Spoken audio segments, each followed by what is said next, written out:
하나님 말씀은 사무엘하 12장 1절로 15절 말씀입니다. 나단 선지자가 다윗에게 찾아가서 직접적으로 그 죄를 하나님의 뜻을 따라서 지적하는 내용이 오늘의 본문입니다.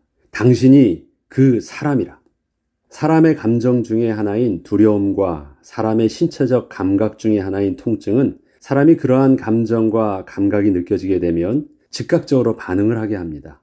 그것은 이러한 감정과 감각들은 사람에게 위기의식과 고통을 안겨주기 때문에 사람은 그때 즉각적으로 자신의 방어기제를 작동하게 되는 것입니다.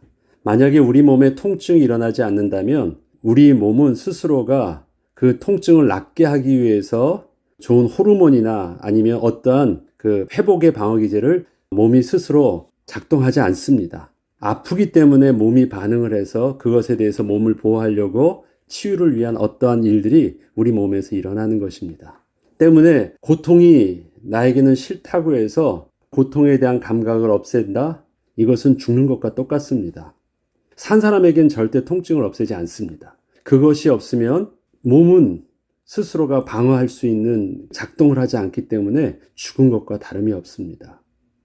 그만큼 우리에겐 싫지만 감각의 통증이라는 것, 그 다음에 우리에게는 원치 않지만 우리의 생각의 두려움이라는 것, 그것이 우리를 약하게 하고 우리를 삶에 도피하게 하지만 이 또한 하나님께서 우리에게 주신 감각이요, 우리에게 품게 하셨던 또 다른 하나님의 마음입니다. 이유가 있는 것입니다. 하나님을 떠난 인간에게 두려움이나 고통은 더욱더 사단의 종로로 타도록 만들지만 반대로 하나님의 백성에게는 하나님을 떠난 인간의 실존을 아주 구체적으로 보게 하여 다시금 하나님께 나아가게 하는 것입니다. 이처럼 두려움이나 아픔은 사람들이 원치 않는 일이지만 그럼에도 불구하고 이러한 감각은 죄로 부패한 인간이 스스로 문제점을 인식할 수 있도록 도와주는 영적 안전장치의 역할을 하기도 하는 것입니다. 다윗이 왕으로 세워지기 전 사울 왕을 피해 광야와 이방 나라를 오가며 도망다니던 때에 하나님을 향한 그의 언어에서 가장 주된 언어는 두렵습니다, 갈급합니다, 고통스럽습니다 등의 단어였습니다. 다윗에게 처해진 상황이 언제나 목숨의 위협과 사울이 죽이러 오고 있다는 소식을 늘 접했기 때문이었습니다. 전혀 해답이 없는 입장에서 위기의 순간을 맞이한다는 것은 그만큼 삶이 절박해질 수밖에 없던 것입니다. 그런데 우리가 주의하여 볼 것은 다윗의 하나님을 향한 가장 영성 있는 찬양의 시는 바로 이 시기에 만들어졌다는 것입니다. 우리가 행복하고 좋을 때 좋은 것이, 좋은 영성이 나올 것처럼 보이지만 이것은 다윗뿐만 아니라 저와 여러분의 인생을 되돌아볼 때 언제 우리가 하나님 앞에서 가장 영성이 있었고 가장 우리 퓨어 핫을 가지고 온전히 설 수 있느냐라는 것은 그것과 정반대되는 삶의 어려움과 고통과 연약함의 형편이에요. 언제 하나님을 만날 가능성이 더 많았을까요? 내 자신이 건강할 때였을까요? 내 자신이 연약해졌을 때일까요? 하나님의 은혜를 느끼고 하나님의 감사함을 고백하는 모든 순간 그 앞에는 두려움, 고통, 절망이라는 단어들이 빠지지 않고 그래서 있었던 것입니다. 밧세바 사건은 다윗의 인생에 하나님을 향하여 더 이상 두려움, 갈급함, 아픔, 원통함 등의 고백을 할 필요가 없어졌을 때 일어난 사건이었습니다. 다윗의 최고의 정점의 시대에 일어난 사건이었거든요. 7절로 9절에 보면 여호와께서 나단을 다윗에게 보내십니다. 여호와께서 나단을 다윗에게 보내시니 그가 다윗에게 가서 그에게 이르되 그러한데 어찌하여 여호와의 말씀을 업신여기고 나 보기에 악을 행하였느냐? 내가 칼로 햇사람 우리아를 치되 암몬 자손의 칼로 죽이고 그의 아내를 빼앗아 내 아내로 삼았도다. 다윗은 밧세바를 범한 일에 대하여 도덕적으로나 사회적으로 죄의식이 없었던 것은 아니었습니다. 남들이 알까 두려워해서 은밀하게 처리하려 했으며 자기 나름대로는 몰래 우리아를 죽게 함으로 그렇게 덮었던 것입니다. 당당하지는 않았어요. 이것이 문제가 있는 줄 알아서 걱정을 많이 했고 발각될까 두려워했고 그래서 나름대로 자기가 가지고 있는 모든 사회적이고 또 능력을 다 사용해서 그 문제를 스스로 해결하였던 것입니다. 그리고 자신이 벌인 죄에 대하여 피해자였던 밧세바에게 인간적으로는 자신이 해줄 수 있는 최선의 보상을 그렇게 해주기도 했습니다. 밧세바에게 자신의 왕비가 되는 자리를 준 것입니다. 이것은 무엇입니까? 여인에게 줄 수 있는 최고의 것을 다 준 것과 다르지 않거든요. 그만큼 보상을 해주었다라는 것입니다. 그만큼 그 피해에 대해서 다윗은 해줄 만큼 한 것입니다. 다윗은 자기 스스로는 사람들 앞에서 할 만큼 그렇게 한 것이었습니다. 그러나 현재 다윗의 심각성은 나단 선지자가 지적하고 있듯이 그렇게 하나님을 업신여기고 하나님 보시기에 악을 행하였음에도 불구하고 하나님 앞에서 그 죄에 대한 인식이 전혀 없다는 것이었습니다. 성경은 다윗이 밧세바를 취한 사건을 다윗의 음행을 지적하는 도덕적 타락의 문제로 다루지 않고 있습니다. 하나님의 거룩을 훼손한 영적 타락의 문제로 보고 있는 것입니다. 그래서 오늘 우리가 본문을 읽을 때 다윗이 그렇게 도덕적으로 성적으로 타락한 일을 했구나. 어떻게 그럴 수 있어? 그건 인간적인 시선으로 봤던 도덕적 기준이고 하나님의 시선으로 보는 영적 타락의 문제가 무엇이었는지 그 심각성을 오늘은 볼 수 있어야 되겠습니다. 다윗이 십계명의 말씀을 범함으로 이스라엘의 왕 되신 하나님께서 자기 백성에게 명령하신 말씀을 불순종한 죄를 고발하고 있고 특별히 다윗을 대리 통치자로 세워 당신의 백성을 다스릴 수 있도록 부여하셨던 하나님의 거룩한 왕적 권위를 다윗 스스로가 왕이 되어 자기 자신을 위해서 함부로 그렇게 사용함으로써 하나님의 주권을 심각하게 훼손한 반역의 죄를 범한 것이었습니다. 불순종의 죄와 더불어 반역의 죄를 지은 것입니다. 두 가지 의미를 잘 기억하시길 바랍니다. 이것은 지난날 아담과 하와가 선악과를 먹음으로 하나님 앞에서 범했던 그 죄와 다르지 않은 불순종의 죄였고 반역의 죄였던 것입니다. 이 때문에 오늘의 본문은 바로 다윗이 하나님 앞에서 경외함을 잃어버린 심각한 영적 타락의 문제로부터 그렇게 시작을 하고 있습니다. 지금 여호와께서 직접 나단 선지자를 다윗에게 보내셔서 말씀하시게 된 때는 다윗이 밧세바를 정식으로 아내로 맞아들이고 밧세바를 통하여 아들을 낳은 후였습니다. 그렇다면 다윗은 1년이 넘도록 아무런 죄의식도 없이 모든 것이 다 잘 해결되어진 줄 알고 그저 편안한 일상으로 돌아가서 살고 있었을 때였다는 것입니다. 하나님께서는 그동안 다윗의 잘못에 대하여 그 즉시 책망을 하지 않으시고 충분히 기다리시면서 다윗이 스스로 회개할 수 있는 충분한 시간을 주셨습니다. 그러나 현재 다윗은 하나님 앞에서 죄에 대한 인식이 전혀 없고 영적으로는 죽은 자와 같이 되어 있어서 스스로 하나님 앞으로 나아가 자신의 모습을 되돌아보며 회개할 수 있는 가능성이 없는 상태가 되어 있었기에 하나님께서는 나단 선지자를 통하여 직접 다윗에게 찾아가셔서 그렇게 말씀하여 주신 것이었습니다. 1절로 6절에 보면 다윗이 그 사람으로 말미암아 노하여 나단에게 이르되 여호와의 살아계심을 두고 맹세하노니 이 일을 행한 그 사람은 마땅히 죽을지니라. 다윗이 이렇게 스스로 공의를 가지고 정확한 판단을 내리는 모습이 나옵니다. 이건 다윗의 입으로 한 말이었습니다. 나단 선지자는 다윗에게 직접 죄를 지적하지 않고 비유의 이야기를 통하여 다윗 자신의 모습을 스스로 객관화하여 볼 수 있도록 해주었습니다. 다윗에게 자신이 행한 일이 분명 하나님의 진노를 사게 된 죄를 범한 것임을 정확하게 인식하고 깨닫게 하려 한 것이었습니다. 다른 사람이 잘못을 지적하면 알면서도 불쾌하고 일단은 처음에 거부하는 것이 본능이기 때문에 나단 선지자가 감히 왕에게 또 잘못을 지적한다는 것이 쉽지 않은 일이었기 때문에 스스로 자기 입을 통해서 그것이 문제가 있는 죄라는 것을 알 수 있도록 그렇게 나단 선지자가 지혜롭게 행한 것이었습니다. 죄에 대한 문제의식이 없으면 죄에 대한 해결은 이루어지지 않습니다. 문제의식이 있어야지 해결의 실마리가 그 다음에 시작될 수 있는 것입니다. 다윗의 심각성은 자신의 죄를 알면서 감춘 것이 아니라 자신이 하나님 앞에서 그렇게 심각한 죄를 지었다는 것 자체에 대한 의식이 없었다는 것입니다. 사람 앞에서는 의식했었어요. 인식했었어요. 그래서 감추려고 했고 없애려고 했고 은밀하게 하려고 했고 이것은 무엇입니까? 사람 앞에서는 그것을 인식하고 있었는데 하나님 앞에서의 죄에 대한 의식과 인식이 없었다라는 것입니다. 이것이 다윗에게 심각한 영적인 문제였습니다. 나단 선지자의 1차적인 목적은 먼저 다윗이 하나님 앞에서 분명한 죄를 지었다는 것을 스스로 인식하도록 하는 것이었습니다. 이것을 위해서 나단 선지자는 우선 다윗을 재판장으로 세우고 부자와 가난한 자의 비율을 들려주어 그렇게 판단을 하게 하였던 것입니다. 다윗이 재판장의 눈으로 사건을 객관화하여 보게 되었을 때 부자의 행동은 죽어 마땅한 악한 일이었음을 명확하게 판단할 수 있었습니다.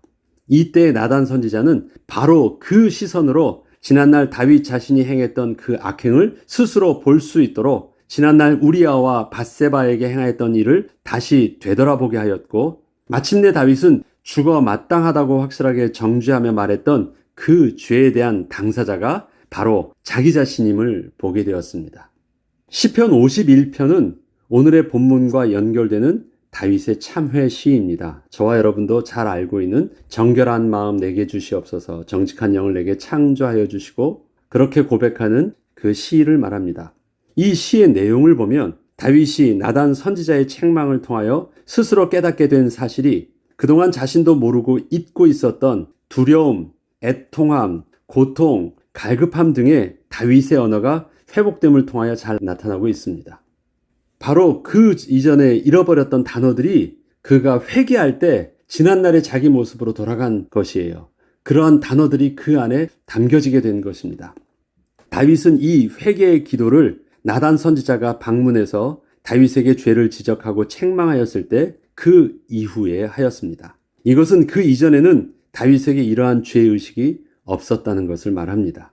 이러한 다윗이 회개의 기도의 시작은 무릇 나는 내 죄가를 아오니 내 죄가 항상 내 앞에 있나이다. 내가 주께만 범죄하여 주의 목전에 악을 행하였사오니 주께서 말씀하실 때 순전하시다 하리이다의 고백이었습니다. 이것은 드디어 다윗 자신이 하나님 앞에서 범한 죄가 무엇인지를 명확하게 인식하게 되었다는 것을 말합니다. 자기가 모르고 있었지만 죄는 처음부터 자기 앞에 있었던 것입니다. 그런데 자기가 그것을 몰랐었는데 눈을 열어보니까 내 앞에 항상 죄가 있었다라는 사실들을 깨닫게 된 것이었습니다. 그리고 내가 주께만 범죄하였다는 것은 그동안은 자신의 잘못에 대하여 사람들의 눈이 무서워 저들 앞에서 은밀하게 행하였고, 그렇게 눈치를 보며 자신의 잘못을 해결하려고 노력을 했었는데, 진실로 심각하게 죄에 대하여 두려움을 가지고 바라봐야 하는 대상이 사람들이 아니라 바로 하나님이셨음을 비로소 깨닫게 되었다는 것입니다. 아, 사람들이 문제가 아니었구나. 내가 정말 주께만 범죄하였다라는 사실이었구나. 이것을 정확하게 그 죄에 대한 인식을 사람들 앞에서가 아니라 하나님 앞에서 하게 되었다는 것입니다. 사람들에게 양심이 있습니다. 그래서 미안한 마음도 있고 스스로 잘못했다라는 것을 시인하면 또 고백을 하기도 합니다. 그런데 그 죄에 대한 인식과 고백의 대상이 누굽니까? 사람들이에요. 하나님 앞에서 죄 있다라는 그 인식들이 사람에게 없는 것입니다. 죄에 대한 인식이 없는 것이 아니에요. 나도 알아. 나도 양심적으로 미안한 것도 알고 잘못한 것도 알아. 그것이 우리를 구원 얻게 하는 것이 아닙니다. 하나님 앞에서의 나의 문제가 죄라는 것, 그리고 내가 하나님 앞에서 죄인이라는 사실을 인식할 때 우리에게 구원의 소망이 있는 것입니다. 세상 사람들은 사람에 대해서 미안해할 줄은 알지만 하나님 앞에서 자기 스스로가 죄인이라는 사실에 대해서는 굉장히 불쾌해합니다. 그리고 자기는 문제 없다고 합니다. 그래서 저들이 바로 하나님을 떠난 죄인인 것이고, 그것이 바로 영적인 문제입니다. 지난 시간에 말씀드렸듯이 영적인 문제는 하나님과 사람과의 관계에서 문제가 틀어진 것이 바로 영적인 문제입니다. 양심은 사람들 앞에서 선한 사람을 만들지만 구원을 얻게 하지는 못합니다. 왜? 그 양심은 하나님을 인식하게 하지 못하게 하기 때문에 그렇습니다. 하나님이 우리에게 주시는 마음은 양심의 마음이 아닙니다. 하나님께서 하나님을 떠난 인간에게도 세상을 그래도 질서 있게 보존하기 위해서 하나님께서는 그 은혜로 하나님을 떠난 인생에게도 양심의 마음을 그대로 남겨두셨습니다. 그래서 세상에서는 어느 정도 돌아가지만 구원을 얻게 하지는 못합니다. 우리에게 주신 새 마음, 생명은 무엇입니까? 하나님을 인식해 하는 경외함을 주신 것이고, 하나님을 인식해 하는 두려움을 주신 것이고, 하나님을 인식해 하는 우리의 죄의식을 갖게 하신 것입니다. 내가 죄악 중에 출생하였다는 고백은 자신이 품고 있던 죄에 대한 심각성이 단지 밧세바의 문제로 드러난 것만이 아니라 이전에 태어날 때부터 자신은 이미 하나님의 은혜가 필요했던 죄인이었음을 심각하게 고백하고 있는 것이었습니다. 그리고 그가 진실로 하나님께 기도하는 내용을 보면 하나님이여 내 속에 정한 마음을 창조하시고 내 안에 정직한 영을 새롭게 하소서. 나를 주 앞에서 쫓아내지 마시며 주의 성령을 내게 거두지 마옵소서. 지금 자기 문제가 해결되기 위해서는 하나님의 창조의 은혜가 필요하다라는 것입니다. 지난날은 자기의 문제를 해결하기 위해서 자기의 왕권이면 됐어요. 자기가 가지고 있는 지식과 양심과 사회적 배경과 권세면 해결할 수 있는 것인 줄 알았어요. 그러나 하나님께 범죄했다라는 것을 알았을 때는 그것은 하나님의 창조의 능력이 필요한 것이고 하나님의 주권적인 은혜가 필요하다는 것을 깨달았기 때문에 이렇게 기도하고 있는 것입니다. 창조는 없는 것에서 있게 하는 것입니다. 다윗은 하나님을 마음에 모실 수 있는 그 퓨어한 정한 마음이 본래부터 자신에게 없음을 심각하게 인식하게 되면서 오직 창조주 하나님만이 자신에게 새롭게 베풀어 주실 수 있는 은혜임을 고백하게 되었고 자기 안에서 성령을 거두지 마시기를 기도하면서 자기 자신에게 가장 심각한 문제가 바로 자기 안에 생명 되신 하나님이 떠나셨던 영적 실존을 그렇게 분명하게 인식하게 된 것이었습니다. 13절로 14절에 보면 나단 선지자는 이러한 회개하는 다윗에게 당신의 낳은 아기가 반드시 죽으리라는 말씀을 전해줍니다. 다윗이 나단에게 이르되 내가 여호와께 죄를 범하였노라 하매 나단이 다윗에게 말하되 여호와께서도 당신의 죄를 사하였나니 당신이 죽지 아니하려니와 이 일로 말미암아 여호와의 원수가 크게 비방할 거리를 얻게 하였으니 당신이 낳은 아이가 반드시 죽으리라. 다윗이 자신의 죄에 대한 인식을 하게 되었을 때 그는 즉시 하나님 앞에서 진심으로 회개할 수 있었습니다. 그러나 잘못에 대한 용서를 구한다고 해서 죄의 문제는 그렇게 단순히 끝날 문제가 아니었습니다. 성경은 이 일로 말미암아 여호와의 원수가 크게 비방할 거리를 얻게 하였다는 문제로 다윗의 그 죄에 대한 심각성을 말해주고 있습니다. 거룩하신 하나님의 공의를 하나님의 사랑과 용서로 그냥 덮을 수 있는 문제가 아니라는 것입니다. 아이가 반드시 죽으리라는 말씀은 창세기 2장 16절로 17절의 말씀을 우리에게 기억하게 합니다. 여호와 하나님이 그 사람에게 명하여 이르시되 동산 각종 나무의 열매는 내가 임으로 먹되 선악을 알게 하는 나무의 열매는 먹지 말라. 내가 먹는 날에는 반드시 죽으리라 하시니라. 하나님께서는 나단 선지자를 통하여 다윗에게 모든 것을 아낌없이 다 주었고 필요하다면 더 줄 수도 있었는데 다윗은 그러한 하나님의 은혜를 입었음에도 불구하고 하나님께서는 다윗의 죄에 대하여 내가 여호와의 말씀을 업신여기고 나 보기에 악한 일을 행하였다고 말씀하셨습니다. 그리고 그 죄에 대하여 반드시 죽으리라고 말씀하신 것입니다.